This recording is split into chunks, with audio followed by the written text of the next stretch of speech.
নির্বাচন দফতর নিয়ে চিন্তায় বিজেপি। রাজ্যের নতুন নির্বাচনী আধিকারিককে স্বাগত জানায় বিজেপি। সিইও পুরো দফতরকে নিরপেক্ষ করতে পারে না মন্তব্য বিজেপি।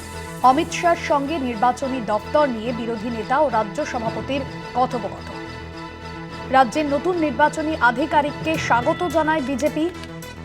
রাজ্যের নতুন নির্বাচনী আধিকারিককে স্বাগত বিজেপি এবং বিজেপির যে সিইও পুরো দফতরকে নিরপেক্ষ করতে পারে না মন্তব্য বিজেপির। অমিত শাহর সঙ্গে নির্বাচনী দফতর নিয়ে বিরোধী নেতা ও রাজ্য সভাপতির কথা।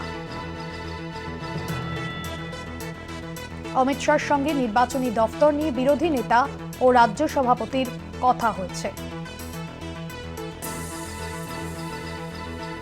রাজ্যের নতুন নির্বাচনী আধিকারিককে স্বাগত জানায় বিজেপি। নির্বাচন দফতর নিয়ে চিন্তায় বিজেপি। সিইও পুরো দফতরকে নিরপেক্ষ করতে পারে না অমিত শাহর সঙ্গে নির্বাচনী দফতর নিয়ে বিরোধী নেতা ও রাজ্য সভাপতির কথা। নির্বাচন দফতর নিয়ে চিন্তায় বিজেপি। রাজ্যের নতুন নির্বাচনী আধিকারিককে স্বাগত জানায় বিজেপি। সিইও পুরো দফতরকে নিরপেক্ষ করতে পারে না মন্তব্য বিজেপি। আমাদের বিশেষ প্রতিনিধি অঞ্জন রায় রয়েছেন ফোন লাইনে। অঞ্জন দা, এই বিষয়ে কি জানা যাচ্ছে? দেখো, নতুন সিইও নির্বাচিত হয়েছেন, ঘোষণা করা হয়েছে।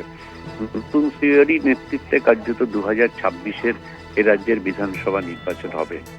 যিনি সিইও হয়েছেন মনোজ কুমার আগরওয়াল, তাকে স্বাগত জানিয়েছে রাজ্য বিজেপির নেতৃত্ব।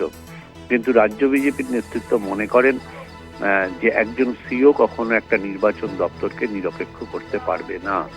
কারণ নির্বাচনে যারা কাজ করেন, জেলা থেকে শুরু করে নির্বাচন অফিসে যারা কাজ করেন, তারা সবাই রাজ্য সরকারের কর্মচারী। ফলে তার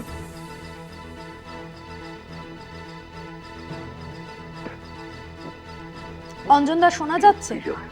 ইতিমধ্যেই সমস্ত বিষয় নিয়ে রাজ্যের বিরোধী দলনেতা এবং রাজ্য বিজেপি সভাপতি, কেন্দ্রীয় বিজেপি নেতৃত্ব এবং স্বরাষ্ট্রমন্ত্রীর সঙ্গেও কথা বলেছেন।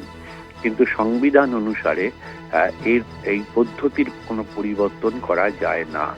সেক্ষেত্রে একমাত্র নোটিফিকেশন যদি হয় নির্বাচনের, সেক্ষেত্রে তখন নির্বাচন কমিশন, কেন্দ্রীয় নির্বাচন কমিশনের ক্ষমতার ভিত্তিতে তারা অদল বদল করতে পারেন, ডিএমদের সরাতে পারেন, অনেককেই সরাতে পারেন। বিজেপি মনে করছে যে সেই পর্যন্তই তাদের অপেক্ষা করতে হবে, ততদিন। একদম ধন্যবাদ জানাবো অঞ্জন দা আপনাকে।